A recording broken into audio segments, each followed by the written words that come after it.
Hi guys, welcome back to my channel, Spine Screens and Streams. I'm your host Kate, and today we're going to be talking all things the Prime Video show Elle that came out about a week ago, maybe 2 weeks, something like that. I know I watched it in a day and a half maybe with my husband, and we loved it. It was great. A little backstory. I am obsessed with Legally Blonde. It is my comfort movie. It is one of my favorite movies of all time.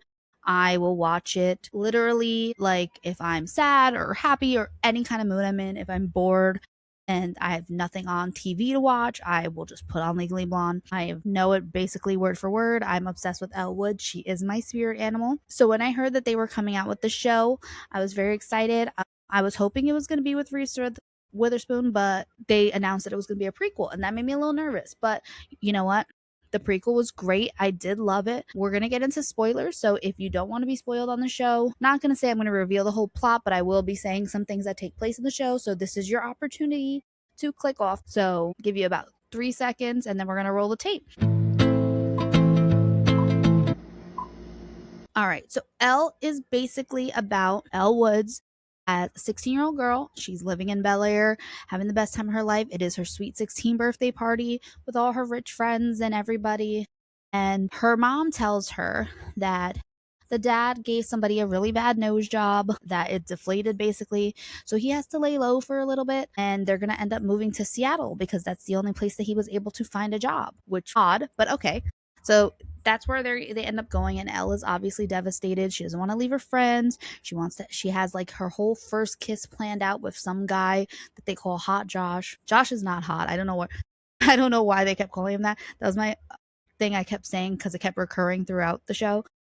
He was not hot at all. So I don't know why Elle felt like she needed to give him, of all people, her first kiss. I also thought that something weird was going to happen with like her best friend and the guy, but her best friend actually stayed.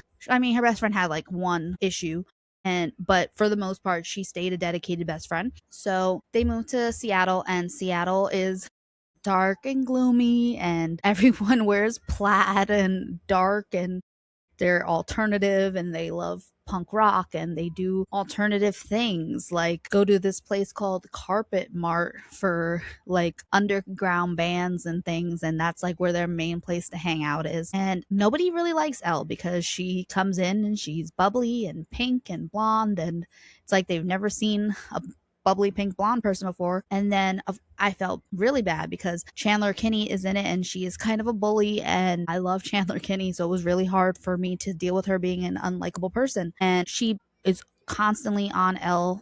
Every time Elle is trying to assimilate to Seattle, she's making her feel bad. Like she pimps out this Nirvana shirt, and they call her a poser because clearly she doesn't know Nirvana or know like deep cut Nirvana. She only knows popular Nirvana, and it makes Elle feel bad, and Elle wants to go back to LA. So her friend back in LA tells her about this internship opportunity at Cosmopolitan magazine, and if she wins the contest, she'll get to go spend the semester in LA, and she can live with her friend, and that way she can escape Seattle.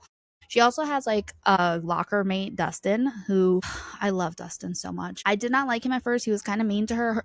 He was mean to her because her mom hit him with a car first day of school. Hit him with a car, and then they tried to be like, oh, you ran into our car with your skateboard. And he was just like, okay, whatever, you're weird. And he is British, and it was basically like if you saw 10 Things I Hate About You, he was the Heath Ledger of the show with the accent, making Elle come out of her shell. He's a great character, and he makes me wish that Elle never met Emmett. Like, can we do like a Legally Blonde 3 where she has like a second chance romance with Dustin? I would love that. I would love it. I need her to be with him. Now the show has convinced me, because he saw Elle for the person that she was, this ditzy person who didn't care about anything, and he made her care about things. And her mom was mainly a villain throughout this. Her mom was constantly telling her like, what are you doing? Why do you care about this? We need to get you back to LA. That's the plan, is we go back to LA, and you're messing it up for these people that aren't our people.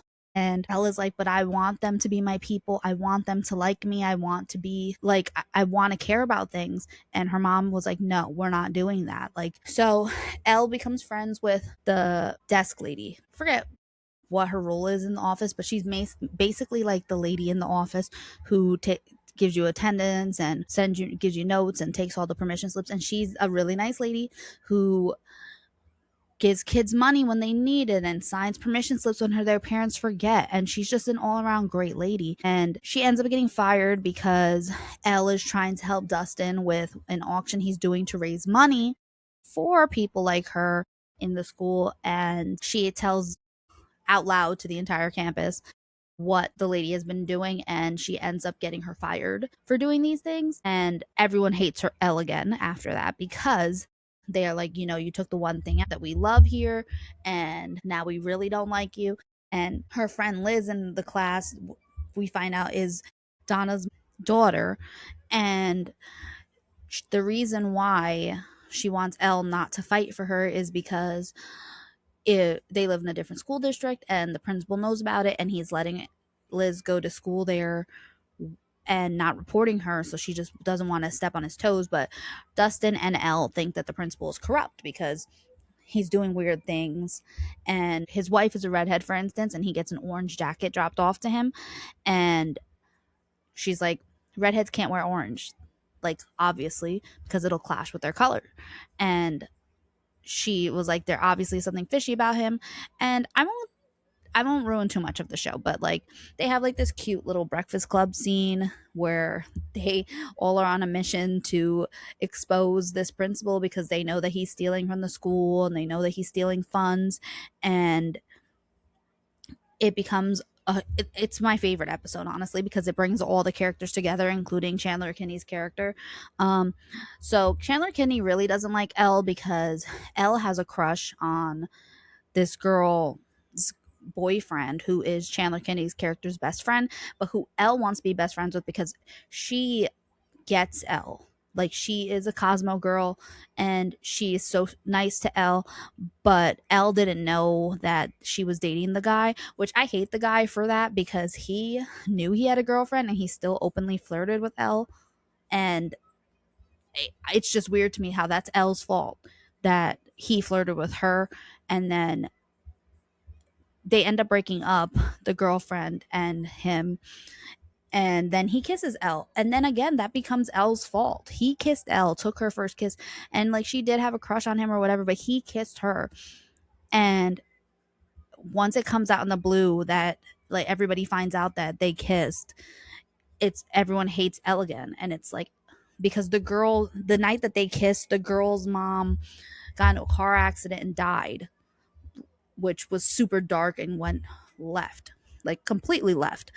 But the girl's mom died, and then Elle felt guilty for kissing this boy, because even though he's the friend's ex boyfriend, it makes her be like, oh my god, I can't believe I just did that. Like, she won't be able to handle this, because they were dating for a long time. And she keeps it a secret for a while until the girl finds out, because the idiot tells the girl at her mom's memorial that Elle helped put together, that he kissed Elle.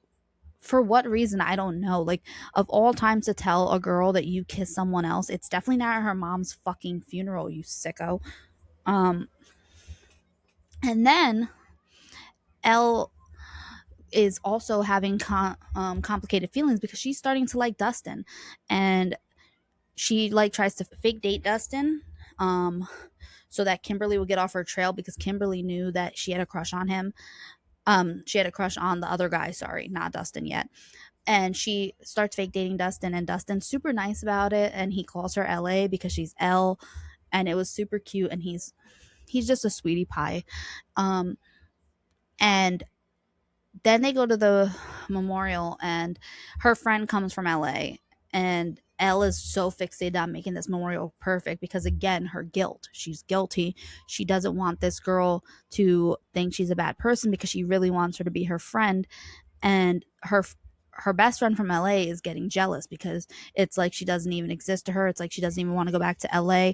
It's like she doesn't even exist, because Elle is so fixated on making these Seattle people feel good. So her best friend goes and makes out with Dustin in the bathroom, and Elle doesn't find out about it till the end. So once everyone's mad at Elle again for kissing that guy and writing her. So she doesn't want to submit the Cosmopolitan thing. Her mom is like filming it and recording it. And she wrote like this really mean essay. Well, it's not even mean, but it's very vapid and like self centered. And she writes of all the reasons why she deserves to be in the internship, because basically because her overcoming hardship is her overcoming the people and their excessive wear of plaid. So it's really offensive to the people that she's now becoming friends with. And the girl whose mom died blows it up because she opened the Cosmo and found it and got really upset about it. And then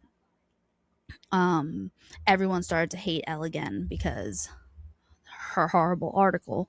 And Elle decides to just up and leave and go back to LA because her mom, she didn't, because her mom sent the Cosmo in. Like Elle threw it out, they threw it out together. Elle thought it was done and over with, and then her mom was like, no, I want to go back to LA. Elle will thank me for this later, and sends it in anyway without her permission. And Elle was really upset with her mom and was like, you ruined this for me. I was just starting to get along with everybody here. I was just starting to become a person here. And her mom was like, well, why do you want to be one of these people? We're better than this. And Elle is like, that's a problem, that you think that we're better than people just because we're different or just because they're different. And it makes the mom really think. Well, not really. I don't think the mom had any character change, but they wanted to give off the impression that the mom was thinking about what Elle said. And then it became a thing of, oh, we're running away from our problems because your dad made mistakes. And again, I don't feel like her mom's getting the point. Her mom's not understanding. But they end up going back to LA because she is so upset, and she gets back to her normal life. She doesn't say goodbye to anybody in their life. She doesn't say goodbye to anybody in Seattle. She just leaves without any sort of anything because she's just thinks everyone hates her. And it actually makes Dustin and Liz upset because Dustin and Liz, they really like her. She really grew on them. And yeah, they were upset with her, but they were hoping that she would at least give them the courtesy of saying goodbye. And then we see her in her internship, and she's doing well in her internship. She has a one of a kind style. And then she starts implementing her Seattle things that she learned into that style. And she just really misses the people in Seattle. And even though she's getting everything she's ever wanted, she wants to be there. She wants to be with those people. And she wants to be with Dustin. And she finds out from her old LA friends that her friend Madison made out with him in the bathroom at that funeral. And it kind of makes her upset. And Madison's like, do you like Dustin? I didn't know you liked Dustin. I would have never done that to you if I knew you had liked him. And she goes, I guess I never thought about it. I never thought that I did like him, but it upset her. And she ends up finding out that they're still doing the winter formal that she had planned, but they're doing it different because it got canceled because the money situation. It turns out with all of Ella and Dustin and everybody's investigating at the Breakfast Club scene where they work together, that the principal was embezzling money with the guy who's running for, was it mayor? I think it was like governor or senator, mayor maybe, I don't know, one political thing. And the mom was helping support him and was trying to get Elle to be quiet. And Elle's like, no, I'm not going to be quiet because this is wrong and it's unjust and we have to do something about it. So she kind of blindsides the mom and takes over the guy's debate and ends up outing him to everybody for embezzling the money from the school, because part of that embezzlement was the reason why that girl's mom died, because he had paid for a stop sign at a very dangerous intersection and never put the stop sign in. He just took the money. And had the stop sign been there, the mom probably wouldn't have died. And that was a big thing for them because a lot of things could have been avoided had he not been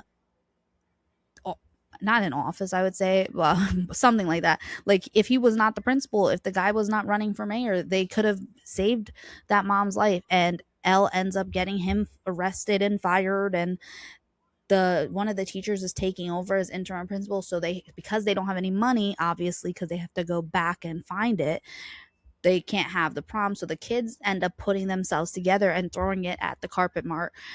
But the band that they wanted to use broke up, so it ends up being Liz, who also makes music. She ends up performing at this thing, and Elle's like, I can't miss Liz's first performance, so she goes all the way back to Seattle, even though her dream has been to go to the Golden Globes, and she was there. She was there. She was invited because of her internship, and she went all the way back to Seattle to see Liz perform. And then her and Dustin have a kiss, and then that's basically where it kind of ends. Is we don't know what's going to happen for, I'm hoping this goes on at least until college, because we know what's going to happen with Ellen college. But now it just has me asking questions. How did she end up with Warner? How did she end up back in LA and back to being that girl? Because the beginning of Legally Blonde, it's her last year of college, and she's starting off and applying to Harvard to get her lawyer degree. But clearly, she's been in college for 4 years, and she was with Warner for I want to say 3 to 4 of them. She's been with Warner for a while. So I need to know what happened to Dustin. Why didn't her and Dustin work out? Why can't they work out? Why can't we find a way to, like, I don't know, kill off Emmett or something and bring Dustin back into her life? I don't want them to, like, make Emmett be like a piece of shit and, like, divorce him. I need, like, if we're gonna do this, Reese Witherspoon, and I'm sure because you're my close personal friend and everything, you're listening to everything that I'm saying. If we're gonna do this, he's gonna have to die or something. He's gonna have to die. We can't have him become like this piece of shit who left you behind and divorced you, because that would just ruin his character. So he's gonna have to die. But I do need it to happen. I do need it to happen because I need Elle to be with Dustin, because Dustin is perfect. And I am so sorry that I recorded this so late, but I have been buried. I want to say I've been buried in the Legacy of God series. I started God of Malice Sunday, and I am now in book 3 of the series. So I have a problem, and I may need help, because these books are wild, but I am obsessed and I can't get enough of them, and I'm going to read all 6 of them, and maybe a spin-off series, because I'm addicted. I am addicted to these boys and their crazy behavior. And we will talk about probably all 6 books on Monday. But I'm excited for season 2. I hope that it's everything that this first season was. I was really, I went into the show thinking that was going to be bad, and I loved it. I loved it so much. I was obsessed. I don't like the opening song. The opening song is not for me. It does not give off Elle Woods. It should have been Perfect Day. I'm so sorry. It should have been Perfect Day. Because why give a whole other song? I get why they did the song. I don't like the song. I don't like the song choice. I'm sorry. I don't like it. But yeah. Also, I guess we can get into a little bit other stuff that I watched, because I didn't expect this to be so quick. I finished Love Island. I'm happy that Brinity won. I know everybody says that they're like plants or whatever, but I don't care. I feel like they did the experience and they deserve to win. And if it wasn't them, it should have been Kata and Zach, or Melanie and Sincere. And I know all you people who hate Sincere. I hate Sincere too. I also am not a big Sincere fan, but I was thinking, given I'm saying with the point of the show, the fact that they went through all of that struggle and are still together. Well, I don't know if they're still together right now that they're out of the villa, but the fact that they ended the show together would have been enough for me to let them win. But Trinity and Bryce were the clear-cut winners. I'm excited for the reunion. I don't like all the stuff that's going on post Villa right now. It's It's getting a little messy. Everyone bullying Zach is kind of getting on my nerves because, yeah, whatever. Zach, everyone's forgetting that this is like an experience and it's not like real life. Like, this is a reality show. And when you're in this kind of bubble, you behave differently than you would in the outside world. He probably said a lot of stupid stuff, but we can't give grace to some and not to others, like, even with the stuff going on with Casey and TT, it's like unnecessary. It's unnecessary. Like, they're real life people and they were normal people a month ago. So just let them live their lives, and let's not keep spreading hate to these people who basically gave us entertainment just by being people. Um and that's pretty much where I'm at with that. I just started the ultimatum today, and I had to take a break because I was 16 minutes in, and this guy fucking pissed me off because he had the audacity to call his girlfriend of 6 years a hungry hippo for eating a fucking French fry. And I'm sorry, who the fuck do you think you are? It's not like she wasn't even eating like a fucking McDonald's French fry. This bitch was eating like a restaurant quality French fry because I'm sure it was from the hotel room service or from the show. And he had the audacity to say, "I won't have kids with you because we need a healthy lifestyle. Look at you right now eating a French fry." Excuse me? Excuse me? Like, bro, you've been with someone for 6 years. How fucking dare you? How fucking dare you? But yeah, I'm gonna get back into that as soon as I can calm down because I'm still so fucking pissed off about it. But that's it for today. I will see you guys on Friday and we will talk everything. So thanks for joining me and good night. Bye, guys.